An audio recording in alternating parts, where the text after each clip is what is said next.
اردو آموز سبق نمبر 20 راجندر سنگھ بیدی۔ راجندر سنگھ بیدی بنیادی طور پر پنجابی ہیں۔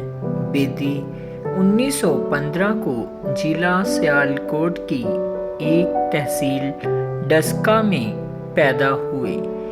ابتدائی تعلیم سے لے کر میٹرک تک کا امتحان لاہور ہی سے پاس کیا۔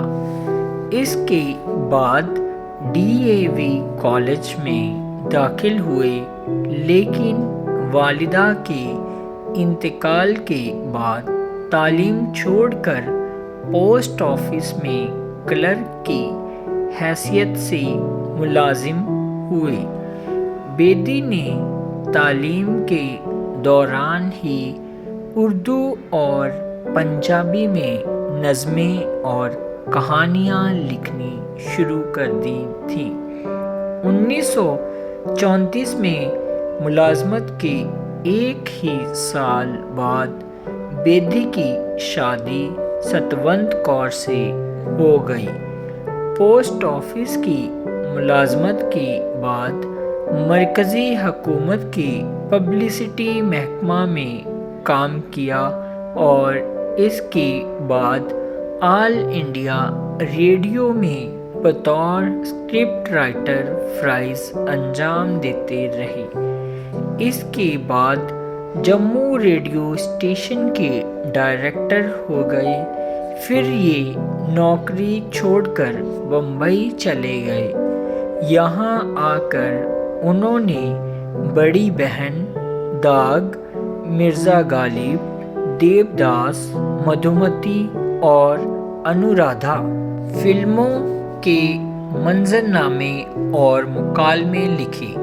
1978 میں بیدی پر فالج کا شدید حملہ ہوا، جس نے بیدی کی جسمانی اور دماغی قوتوں کو متاثر کیا اور اس دنیائے فانی سے 1984 کو رخصت ہو گئے۔ چونکہ بیدی نے زندگی میں بڑے اتار چڑھاؤ دیکھے تھے، اس لیے بیدی کے افسانوں میں ایک ہمدرد انسان کی نرمی اور درد مندی ملتی ہے۔ راجندر سنگھ بیدی کو افسانہ نگاری پر مہارت حاصل تھی۔ بیدی نے کئی افسانوی مجموعے اردو ادب کو دیے۔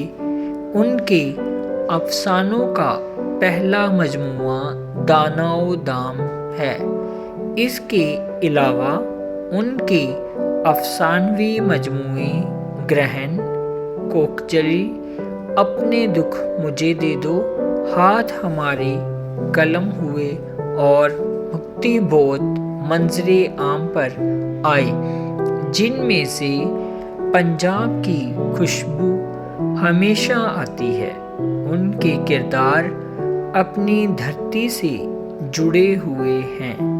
بیدی کی تحریروں میں ان کے اپنے پنجاب کی روح دھڑکتی ہوئی محسوس ہوتی ہے، یعنی پنجابی سماج اور کلچر کی نمائندگی بیدی نے بڑی خوبی سے کی ہے۔ افسانہ کے علاوہ راجندر سنگھ بیدی نے ڈرامے اور ناول بھی لکھے۔ ڈراموں کے 2 مجموعے بے جان چیزیں اور 7 کھیل بھی ملتے ہیں۔ ان کا ناول ایک چادر میلی سی بہت مشہور ہوا، جس کا کردار رانو بڑا جاندار کردار ہے۔ یہ ناول پنجاب کی دیہی زندگی پر ایک مکمل ناول ہے۔ غریب ہندوستانیوں کے دکھ درد کے علاوہ اس دھرتی کی بوباس بھی ان کی تخلیقات میں بسی ہوئی ہے۔ بیدی نے اپنی تحریروں میں نفسیات کا باریکی سے جائزہ لیا ہے۔